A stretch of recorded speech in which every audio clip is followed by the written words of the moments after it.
আজকের ভিডিওতে আমি ক্লাস 12-এর সলিউশন চ্যাপ্টারের ভেপার প্রেশার অ্যান্ড রাউলস ল নিয়ে আলোচনা করব। তো এর আগের ভিডিওতে আমি হেনরি ল নিয়ে আলোচনা করেছি। আজকে আমি রাউলস ল নিয়ে আলোচনা করব। তার আগে ভেপার প্রেশার বা বাষ্পচাপ দ্রবণের কাকে বলে সেটা জেনে নেওয়া দরকার। যখন আমরা কোনো তরলের উপর কোনো তরলের বাষ্প সাম্যাবস্থায় থাকে, তখন ওই বাষ্প তরলের উপর যে চাপ প্রয়োগ করে সেটাকেই আমরা বলি ওই তরলের বাষ্পচাপ।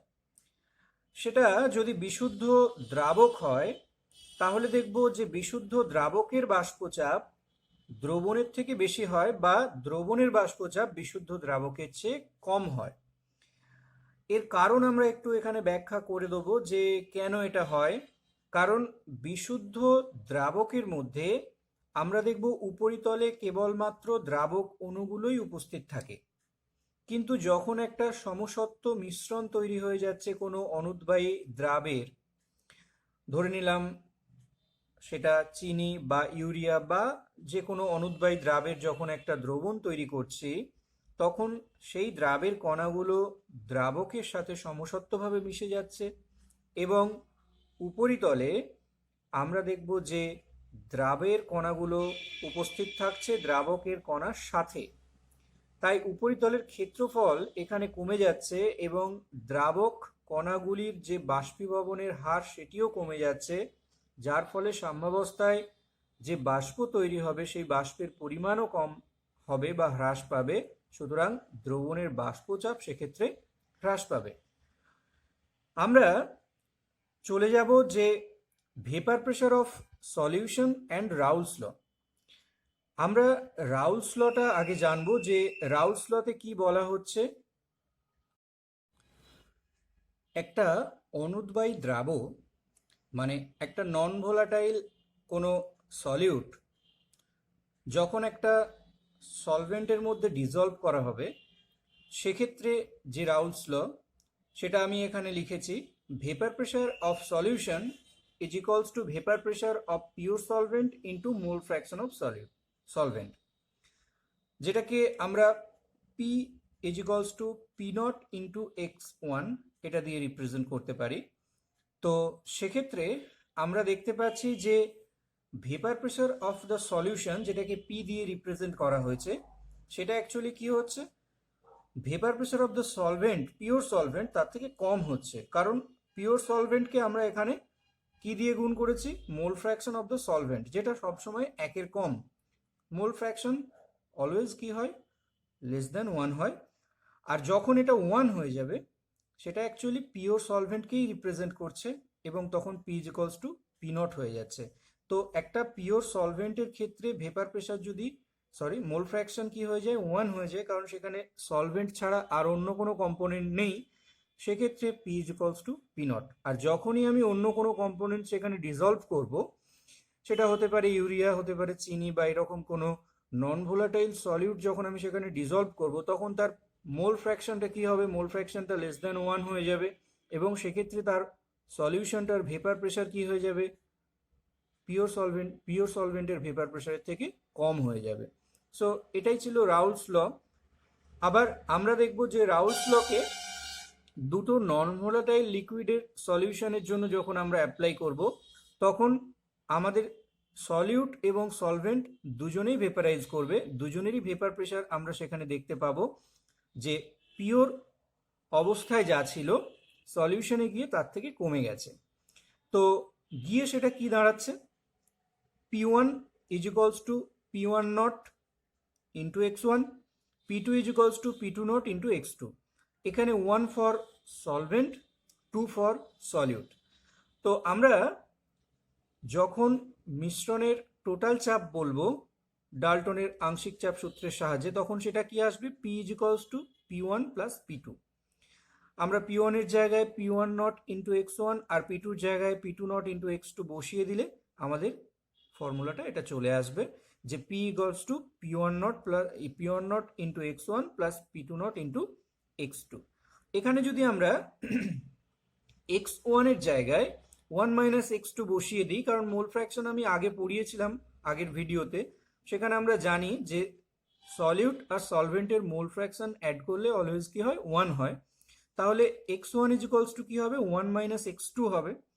সেটা বসিয়ে দিলে আমাদের ইকুয়েশনটা এরকম চলে আসছে, p is equals two p1 not plus p2 not minus p1 not into x2। তো এইভাবে আমরা ফর্মুলাটাকে নিয়ে আসলাম। এটা আমাদের কিছু নিউমেরিক্যালস সলভ করার জন্যও কাজে লাগবে। আর আমাদের আরেকটা কাজ আছে, আমরা এখানে একটু গ্রাফিক্যালি রিপ্রেজেন্ট করব এই ব্যাপারটাকে। তো সেটার জন্য আমরা ফর্মুলাটা এখানে ডিরাইভ করে নিয়েছি। তো গ্রাফিক্যালি যখন আমরা এটাকে রিপ্রেজেন্ট করব, দেখাবো, তখন আমাদের কিভাবে এটা দেখাতে হয়, অ্যালং এক্স অ্যাক্সিস আমরা মোল ফ্র্যাকশন এবং অ্যালং ওয়াই অ্যাক্সিস আমরা ভেপার প্রেসার এখানে প্লট করে থাকি। তো মোল ফ্র্যাকশন এখানে আমি দেখতে পাচ্ছি যে x1 is equals to 0। x1 is equals to 0 এটা কি ইন্ডিকেট করছে? এটা ইন্ডিকেট করছে যে দ্রাবক সেটা মোল ফ্র্যাকশন 0। দ্রাবকের মোল ফ্র্যাকশন 0 মানে সেখানে দ্রাবক নেই টোটালি। তাহলে কি আছে? তাহলে সেখানে দ্রাবক বা সলিউটটাই 100% রয়েছে। So x2 is equals two তখন দেখছি আমরা 1 হচ্ছে। এবার আমি যত অ্যালং এক্স অ্যাক্সিস যাচ্ছি, x1 এর ভ্যালু বাড়ছে এবং সেই ভ্যালুটা ম্যাক্সিমাম কত হতে পারে? ম্যাক্সিমাম 1 হতে পারে, কারণ মোল ফ্র্যাকশন 1 এর বেশি কোনোদিনই হতে পারে না। তো যখন x1 ইজ ইকুয়ালস টু 1 হয়ে গেল, তখন সেটা পিওর সলভেন্টকে ইন্ডিকেট করছে এবং তখন সলিউট অবভিয়াসলি কিছু থাকবে না সেখানে। এবং দেখো নিচে লেখা আছে x2 ইজ ইকুয়ালস টু 0। তো এই হচ্ছে আমাদের মোল ফ্র্যাকশন। আর উপরের দিকে অবভিয়াসলি কি আসবে? ভেপার প্রেশার আসবে। তো যখন x1 ইজ ইকুয়ালস টু 0, তখন আমাদের সলিউশনটা সলিউশনটাতে কি বলেছি, যে কোনো রকম কোনো সলভেন্ট নেই, শুধুমাত্র সলিউট আছে। তো শুধুমাত্র সলিউট থাকলে সেই অবস্থায় যে ভেপার প্রেশারটা হবে সেটা সলিউটের pure vapour pressure p2 nought. ঠিক একইভাবে এখানে যেহেতু সলিউট নেই, তাহলে এই অবস্থায় যে ভেপার প্রেশারটা আমরা দেখতে পাবো সেটা সলভেন্টের পিওর ভেপার প্রেশার, কারণ সেখানে কোনো সলিউট নেই, সেটা p1 নট। তো বোঝাই যাচ্ছে ব্যাপারটা যে এই যে কার্ভটা, এই স্ট্রেট লাইনটা যাচ্ছে, এই স্ট্রেট লাইনটা কোন ইকুয়েশনকে ইন্ডিকেট করছে? p1 is equals two p10 into x1। এই স্ট্রেট লাইনটা কোন ইকুয়েশনকে ইন্ডিকেট করছে? p2 is equals two p2 not into x2। আর এই স্ট্রেট লাইনটা আমাদের p is equals two p1 plus p2, that means p is equals two p1 not into x1 plus p2 not into x2, এই ইকুয়েশনকে express করছে। তো এই ছিল আমাদের রাউলস ল এর গ্রাফিক্যাল রিপ্রেজেন্টেশন।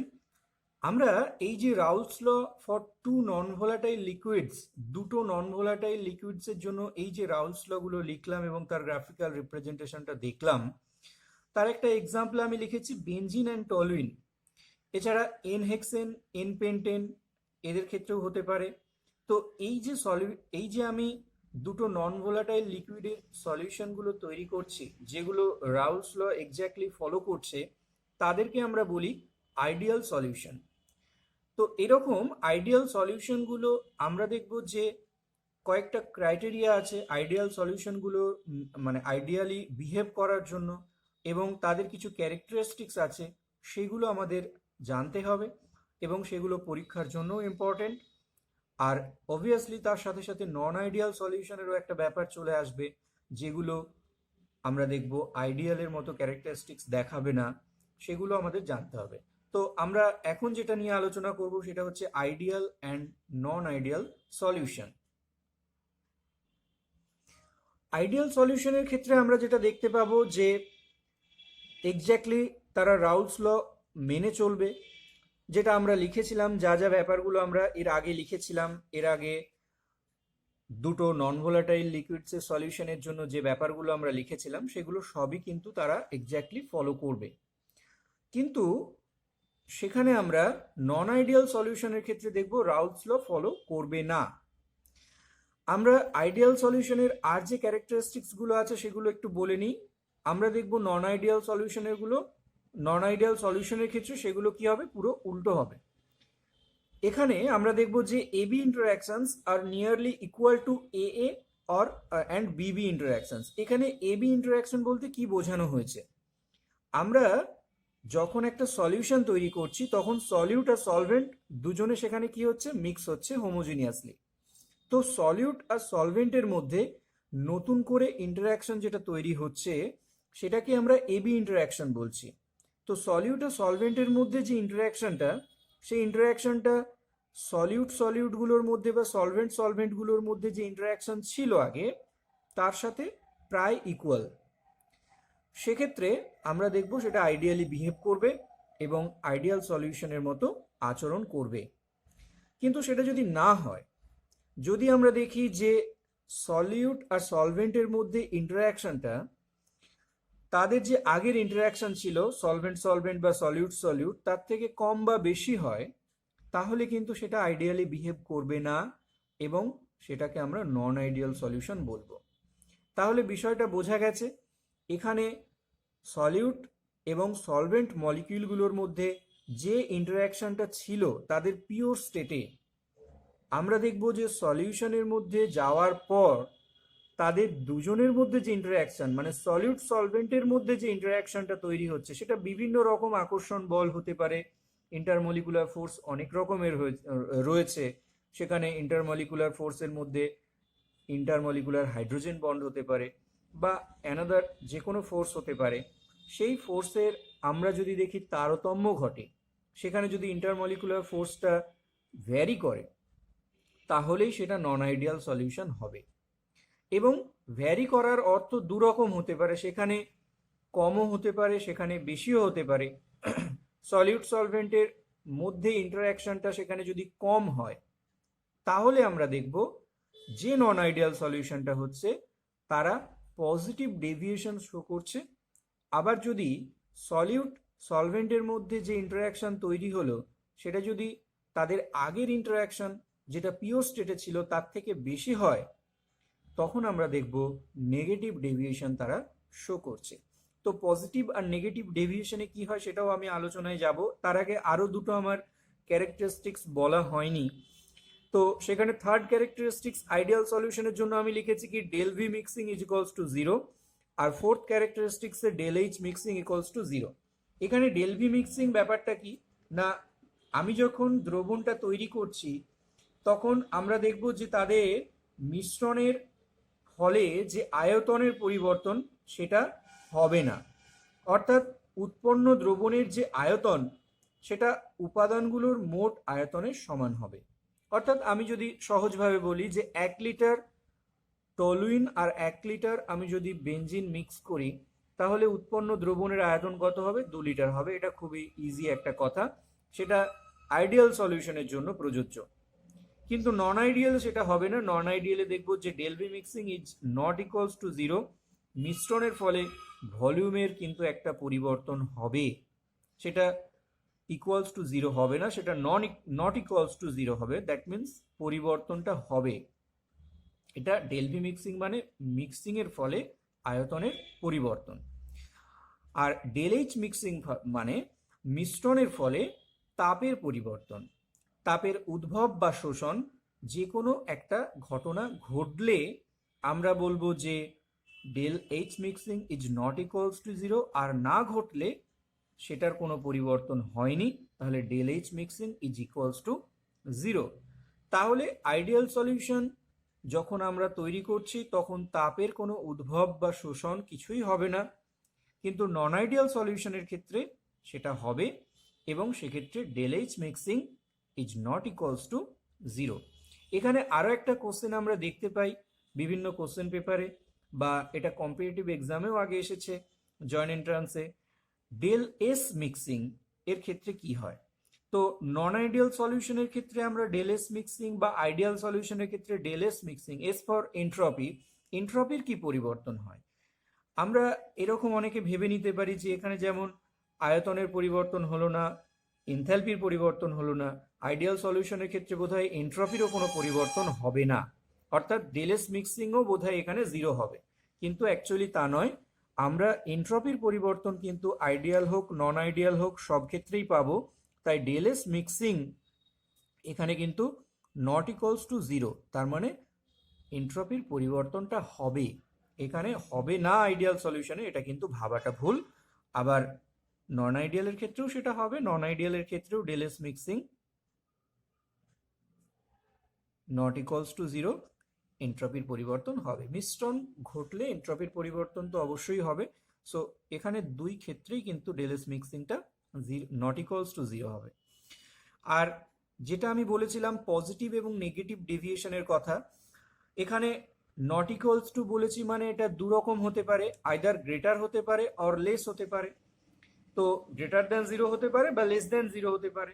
সো আমরা যে ক্ষেত্রে গ্রেটার দ্যান জিরো পাবো দ্যাট ইজ পজিটিভ ডেভিয়েশন, যে ক্ষেত্রে লেস দ্যান জিরো পাবো দ্যাট ইজ নেগেটিভ ডেভিয়েশন। মানে নট ইকুয়ালস টু বলছি মানেই দুটো ঘটনা হতে পারে, একটা হচ্ছে গ্রেটার অর লেস। এবং এখানে আমি এই যে ওবে রাউলস ল লিখেছি, ওবে রাউলস ল মানে আমরা আগে যেটা লিখেছিলাম সেটা এখানে আর দুবার করে লিখিনি। P1 is equals two P1 not into x1 এটা বোঝাচ্ছে, বা P2 equals to P2 not into x2 এটা বোঝাচ্ছে। তাহলে রাউলস ল ওবে করলে এগুলো ইকুয়াল ইকুয়াল হবে, আর যখন ওবে করবে না তখন এগুলোতে আমরা কি দেবো, একটা করে নট ইকুয়াল সাইন দিয়ে দেবো।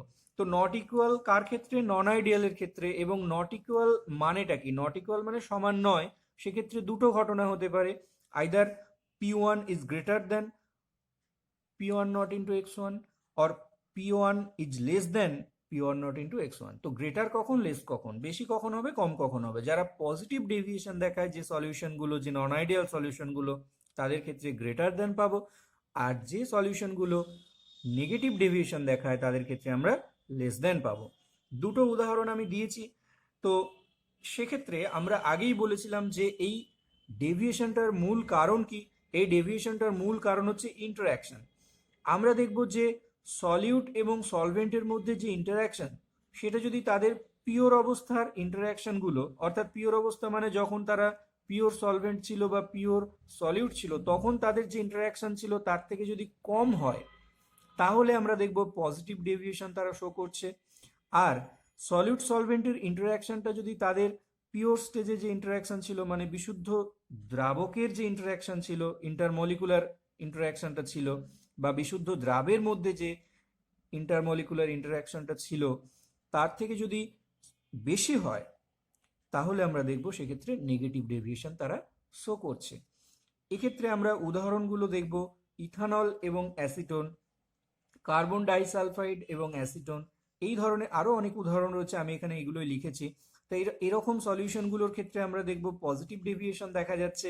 আবার ফিনল, অ্যানিলিন, ক্লোরোফর্ম, অ্যাসিটোন, এই ধরনের সলিউশনগুলোর ক্ষেত্রে আমরা দেখব নেগেটিভ ডেভিয়েশন দেখা যাচ্ছে। তো আজকের ভিডিওতে আমি এই টপিকগুলো নিয়ে আলোচনা করলাম, যেখানে আমরা vapour pressure, Raoult's law, non ideal, ideal solution, তাদের ক্যারেক্টারিস্টিক্স অ্যান্ড ডিফারেন্স, এখানেই হয়ে যাচ্ছে, ক্যারেক্টারিস্টিক্স বললেই ডিফারেন্সটাও আমরা বলতে পারছি। Non ideal solution showing positive deviation, negative deviation, এই ধরনের আলোচনাগুলো আজকে করলাম, যেগুলো পরীক্ষার জন্য খুবই ইম্পর্টেন্ট। এখান থেকে থিওরিটিক্যাল কোশ্চেন বেশি আসে, অঙ্কও আসে, অঙ্ক আসলে রাউলস ল থেকে অঙ্ক দেয়। তো দুটো পোর্শন ভালো করে দেখতে হবে। আশা করছি সবাই বুঝতে পেরেছো। কোনো প্রবলেম থাকলে, প্রশ্ন থাকলে আমাকে কমেন্ট করে জানাবে। Thank you.